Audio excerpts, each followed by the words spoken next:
Hello ladies and gentlemen, and welcome to a new series that I'm going to be doing on this channel, and it's going to be very affectionately called Music Theory for Drummers. So, this is designed for all you people out there who might be new to the drums, or maybe you're a self-taught drummer who has never read sheet music before, doesn't know anything about theory really, and maybe you've hit a wall and you need something to help you push past that and keep developing as a musician. So, as I say, we're going to look at some basic stuff in the first few episodes, and then we're going to go into some stuff that'll be, like, we're just going to essentially build your knowledge going forward, and we're going to make sure that you develop a really great understanding of how we use music theory when we're drumming, what elements we need, and how to utilize them to the best of our ability. So, without any further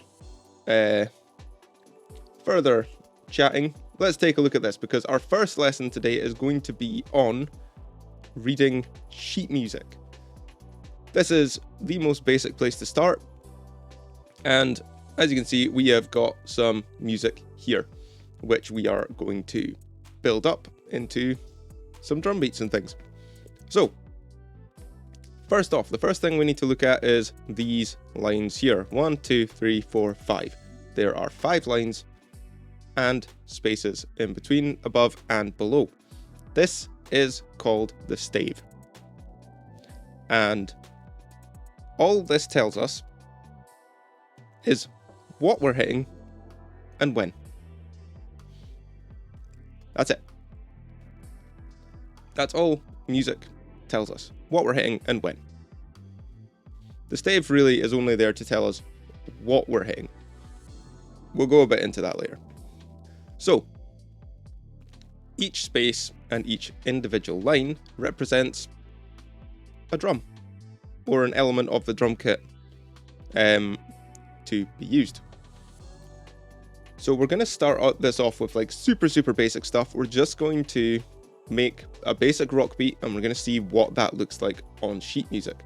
It's the easiest place to start, so that's what we're going for. We're not going to worry about any of the markings that are on this right now. We'll look into that later down the line. So anything like this 100 up here, these here, the squiggles, we're not worrying about any of that. Now, the first thing that we do, I always teach people, is where the bass drum is on the stave. And if you think about where your bass drum is on the drum kit, it is the lowest drum to the ground. It sits on the floor. So it lives in this little space down at the bottom, not underneath the line, in between the first and second line up. You will find your bass drum there. So let's see what that looks like. So we're going to put one there, and we're going to put one there. So there we have a bass drum. You can see that it's sat nicely in the space between those lines. So what we're going to do now is we're going to look at where the snare drum is. This is the second element of the drum kit that we need to look at. So once again, I'm starting at the bottom of the stave and we're moving up. So we do the first gap, second gap, third gap up is where your snare drum lives. 1, 2, 3, and that's it. It sits in between that line and that line. So let's just see what that looks like. We'll put them on there and there. So as you can see, we now have a snare drum here in between these two lines, and over here in between those two lines. So that's what it looks like when you've got a bass drum, snare drum, bass drum, snare drum. You can probably already see where this is going. Now, the next element that we want to look at is, of course, if you're making a drum beat, it's the hi-hat. And if you're a beginner drummer, that's the 2 cymbals over to the side of you that you control with your foot. You open and close them. So let's add in some hi-hats, just like this. So what we see is a little X-shaped note up the top here. And this sits above the top line. This is very, very important. It sits on top of the top line. And this is where your hi-hat lives. So this is your basic rock beat. And if you know your drumming stuff already, you know that counting is very, very important. So I'm also going to teach you how to count these while we're going along. And I said to you not to worry about these two numbers here right now. However, what we are going to worry about is we're just going to worry about this top number here. That first 4. That's how many beats we have in one bar, which is how long this is. So what we're going to do is we count these two at the same time as 1. These two at the same time is 2. These two at the same time is 3. And these two at the same time is 4. So as we move along our sheet music, you always start at the left-hand side here and you move along this way. So you've got 1, 2, 3, 4. So you end up with different motions that you're actually using when you're reading sheet music and then translating that to the drum kit. What you need to remember about drumming, and especially when it comes to reading sheet music, is a lot of it is all patterns, and they're different patterns that you should learn and build into your muscle memory so that when you see them written down on paper, you'll have them ready to go. So this is your first basic pattern: 1, 2, 3, 4. And what we do is, if I was to say play 1, you would hit bass drum and hi-hat at the same time. But say play 2, snare drum and hi-hat at the same time. 3, bass drum and hi-hat at the same time. 4, snare drum and hi-hat at the same time. And you would just follow that formula every single time.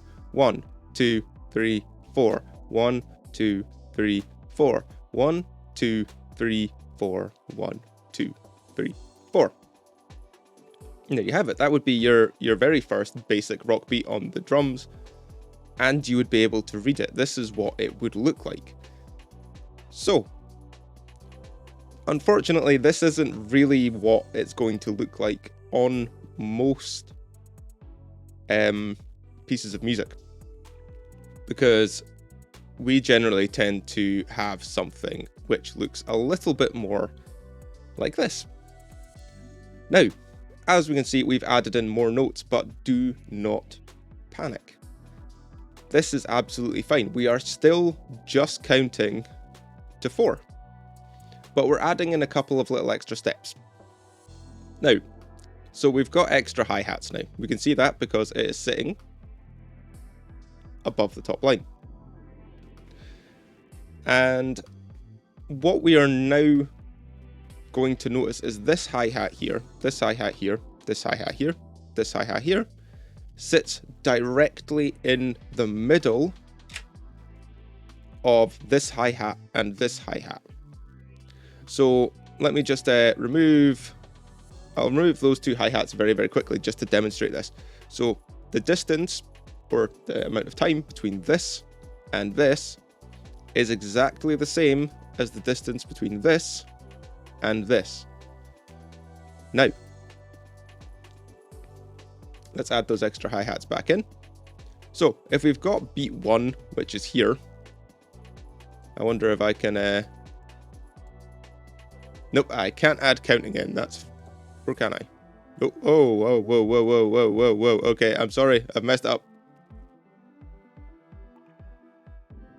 Right, okay. Why have I just got snares everywhere? Sorry, I've messed everything up. This is horrific. I'm sorry. Right, there we go. We're back to where we were. So, what we've got is we've now got this one, this one, this one, this one, this one, this one, this one, this one. So instead of 4 notes, we now have 8.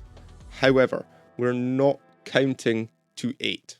We are still only counting to 4, and I will teach you the proper way to count this. So it now goes 1 and 2 and 3 and 4 and 1 and 2 and 3 and 4 and. And once again, if you notice, we are just following that exact same formula where you start at the left-hand side, play this note, play that note, play those two together, play that one, play those two together, play that one, play those two together, play that one. And this is the secret to reading sheet music. It's not particularly difficult at this stage. You're just following left to right and just repeating the pattern. That's all it is. It's great, it's easy, it's fantastic. So what we now need to think about is these two notes here are beat 1. These two notes here with your snare drum is beat 2. These here with your bass drum are beat 3. And these two here are beat 4. So the distance between these two and these two has not changed from the last one. If you remember, I said that the distance between the bass drum and the snare drum was always equal. That has remained the same. What is different is this one here and this one here. As we say, this one falls directly in the middle, so you're just playing your right hand or your left hand, depending on what hand you use, would just be played a little bit faster. So you'd end up where before we had 1, 2, 3, 4. 1, 2, 3, 4. You would now have 1, 2, 3, 4. 1, 2, 3, 4. 1, 2, 3, 4. 1. And I always like to stop on beat 1 because I think that makes it feel really complete and brings it all back together. Okay, so here we go. This is your basics as to reading sheet music. So this is how you would look at a drum beat. Now, the great thing about this is everything is pretty much just adding and taking away from this. So if I were to say do this, where we add in a second bass drum on beat 3,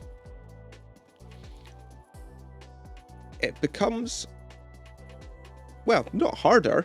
It looks maybe a little bit more difficult to those of you who are new to the drum kit and reading music and everything, but you're just following that exact same pattern. Remember, start here, play these two together, play that one on its own, play these two together, play that one on its own, these two together, these two together, these two together, and then that one on its own. And don't feel as if you are not making any progress or you're not doing well at playing the drums if you can only do this very slowly at the beginning. This is my biggest thing that I tell my students whenever I'm teaching them, is if you're taking something slow, that means that you will develop the proper technique. I have some students who have come in and they have been able to play this pretty much straight off the bat. They grip it, like they get a grasp on it really, really easily, and then they just are able to play it. But slowing things down and playing them slowly is going to increase your chances of being able to play this really, really well once you speed it up. So if you can only play this really, really slowly right now, you are still doing great and you are still making progress. Remember that. Music is not a race. It's not to see who can get to playing the most complicated thing as fast as possible. It's about learning the techniques properly and then eventually learning to express yourself. And that's pretty much it, music-wise. So what we're going to do now is we're going to take a look at some of the other elements of the drum kit, which